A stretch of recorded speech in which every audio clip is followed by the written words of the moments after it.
Hello everyone, it's already late for next video of the series, so let's get started without any ado. तो आज के video में हम जानेंगे कि क्षीर अन्नाद अवस्था में बालकों को क्या क्या संस्कार देने चाहिए। क्षीर अन्नाद अवस्था में हम बालकों को sleep training, diaper training, eating habits and hygiene, ये चार चीज़ें बहुत ही अच्छी से सिखा सकते हैं। जी हाँ, स्लीप ट्रेनिंग के बारे में आजकल सभी को पता है, लेकिन स्लीप ट्रेनिंग की जो आदत है वो शुरुआत के 6 महीने में उतनी ज़रूरी नहीं होती है। उतना केयर एंड सपोर्ट और मम्मा को हर बार उन्हें उठाकर दूध पिलाना, ये सब चीज़ें तो करनी ही होती है। लेकिन आफ्टर 6 मंथ बेबी का न्यूट्रिशन सिर्फ मदर मिल्क नहीं रहता है, तो बाकी के जो ऊपर का खाना है वो बेबी का चालू हो जाता है। तो उससे न्यूट्रिशन कवर करके बेबी को स्लीप ट्रेनिंग हम दे सकते हैं। जैसे सोने से 1 घंटा पहले प्रॉपर न्यूट्रिशन उन्हें खिलाकर, फिर ब्रेस्ट मिल्क देकर, मदर मिल्क देकर, उसके बाद अलग से बेबी को सुलाना है। जैसे दूध पीते पीते बेबी को सुलाने की आदत को तोड़ना है। इससे क्या होता है, बेबी जो है मदर मिल्क को स्लीप के साथ एसोसिएट कर लेता है। मतलब बेबीज़ को लगता है जब तक मैं मदर मिल्क नहीं पीऊँगी या पीऊँगा तब तक मुझे नींद ही नहीं आएगी। इसे कहते हैं स्लीप एसोसिएशन। तो इस चीज़ को तोड़ने की आदत अगर 6 महीने से शुरू करोगे, तब जाकर वो बच्चा जब 1 साल का होता है वो टूट जाती है धीरे धीरे। इसका साइड इफ़ेक्ट जो है मदर को भी होता है और बेबी को भी होता है। बेबी को ऐसे कि उसका जो स्लीप रूटीन है, जो रात भर की नींद की ज़रूरत होती है बेबीज़ के ब्रेन के रीवायरिंग के लिए, जो सबसे इम्पॉर्टेंट होती है रात की नींद, वो नहीं टूटती है।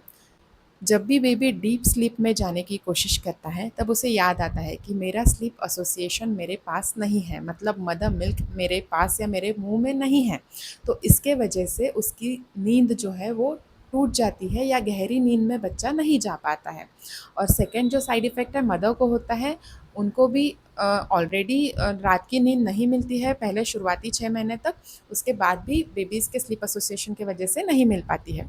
तो ये आदत आप जितनी जल्दी स्टार्ट करोगे उतने जल्दी लगने में वो सफल रहेगी। नहीं तो ये चीज़ें 2 साल 3 साल तक चलती रहेगी। तो बेटर है कि 6 मंथ से ये ट्रेनिंग स्टार्ट कर दीजिए। ठीक है, अब ये बात हो गई स्लीप ट्रेनिंग की।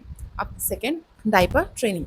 तो डायपर ट्रेनिंग में बेबीज़ को हम शीरन्नाद अवस्था में ही सिखा सकते हैं कि आपको अगर बेबी सुसु आई है तो हमें बताना है, आपको अगर पॉटी आई है तो बाथरूम की तरफ इशारा करना है। ये चीज़ें ये अवस्था में बताना स्टार्ट करोगे, तब जाकर वो कई महीनों में वो आदत लगेगी। किसी किसी को जल्दी लग जाती है, किसी किसी को थोड़ा टाइम लगता है। तो हर एक बच्चा अपने हिसाब से वो सीख जाता है, लेकिन सिखाना हमारा काम। फिर होता है ईटिंग हैबिट्स।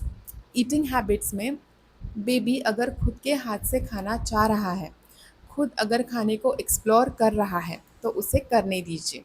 शुरुआत में माँ ने बेबी को खिलाना चाहिए, या फिर कोई भी मेंबर है बेबी को खिला सकता है, लेकिन सबसे पहला इम्पोर्टेंस बेबी के लिए होता है माँ ही उसे हाथ से खिलाए।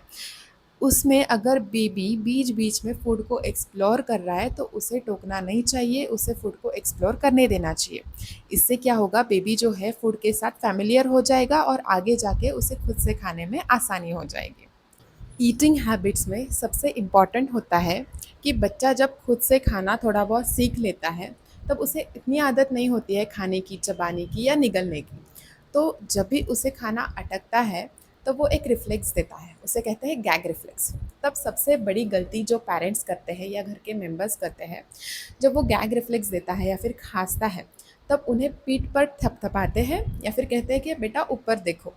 तो ये चीज़ें अवॉइड करनी चाहिए, क्योंकि इससे क्या होता है, गैग रिफ्लेक्स से बॉडी उस निवाले को जो अन्न नलिके में जा रहा है उसको बाहर निकालने की कोशिश करती है, और आप उसे थपथपा के और चांसेस बढ़ा रहे हैं कि उसको अन्न नलिके में पहुंचा दे, या फिर ऊपर देखकर वही प्रयास कर रहे हैं।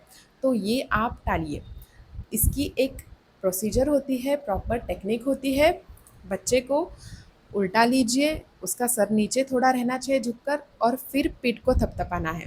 और ये प्रोसीजर भी तभी करनी है जब बेबी खांस नहीं रहा हो या फिर गैग नहीं कर रहा हो। जब बेबी शांत हो चुका है और सचमुच अन्न का निवाला अन्न नलिका में फंस चुका है, तभी ये प्रोसीजर करनी है।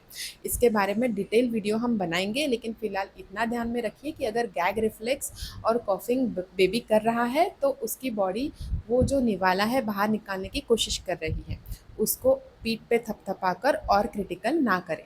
तो ये बात क्षीर अन्नाद अवस्था में याद रखने के लिए सबसे सबसे ज़्यादा इम्पॉर्टेंट है। फिर आता है हाइजीन।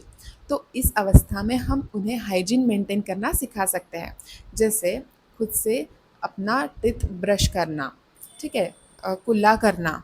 ये सब चीज़ें क्षीर अन्नाद अवस्था में बेबीज़ को हम सिखा सकते हैं। इससे ना कि सिर्फ बेबी को, लेकिन आगे जाके पेरेंट्स को भी बहुत ही आसानी होती है और बेबी का ब्रेन डेवलपमेंट, ब्रेन रीवायरिंग बहुत अच्छे से हो पाता है।